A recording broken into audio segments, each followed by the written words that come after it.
Good evening, everybody.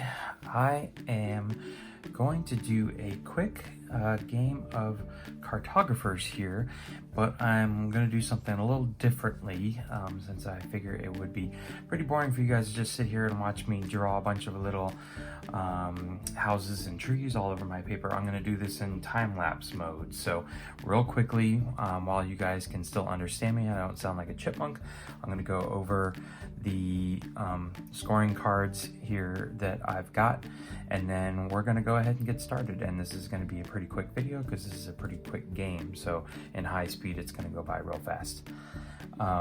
Green gold plains essentially means that I need to have a unit of houses that is surrounded by at least 3 different other terrain types. So say forest, farm, and water, but I can also use mountains as one and monsters as one. So for every set of those I have that are surrounded by unique terrain types, I get 3 points. Stoneside forest is 3 points for each mountain that has a cluster of forests that is connected by a string of forests. So for this example, this would be 3 and 3. The Lost Barony earns me 3 reputation stars for each space along one edge of the largest square of filled spaces. And that's just one edge. And it's filled spaces, so that can include my, whatever you want to call this area in the middle. It includes mountain spaces. So essentially I want to I'll probably start in this corner and try and just fill in as big of a unit as possible. And then Mage's Valley is going to give me points for putting farmland and water around my mountains. 2 for the water and 1 for the farmland. So that's pretty straightforward. It gives me a definitive goal of where I want to put everything. I want to cluster it all together like a Tetris style. And so yeah, we're gonna go ahead and get started here.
ladies and gentlemen, there you have it. I am an amateur tonight. That was a pretty tough one. I really struggled to get a lot of the houses, the village cards out. I think I bypassed one in the beginning, which may have been a mistake, but other than that, and then I bypassed one at the end so I could put this in and get 3 points. So really I only saw 3 of those cards come out, period, the entire game. I got pretty lucky with my enemies. Only saw 1 of those come up. And I did a really good job with my Mage's Valley, but my Lost Barony was just awful. You can see it's got to be a square, so 2x2 and then 3x3, and I had lots of 2x2s, but then I had all these little gaps because I was so focused on connecting my mountains here and got lost in that. And then B is the first card to become obsolete, so you do B in the first 2 rounds and then it goes away. But this 0 right here hurt, these 2 only being 6s, and then this 6, and then this is only 3, so it really was just a poor performance on my part. I don't know if it was pressure of being recorded or not, but we may try this again. Hopefully you guys enjoyed this speedy version of Cartographers. If you enjoyed this video, please consider giving it a thumbs up, and if you want to see more videos like this, please consider subscribing to the channel. Thanks, have a great night.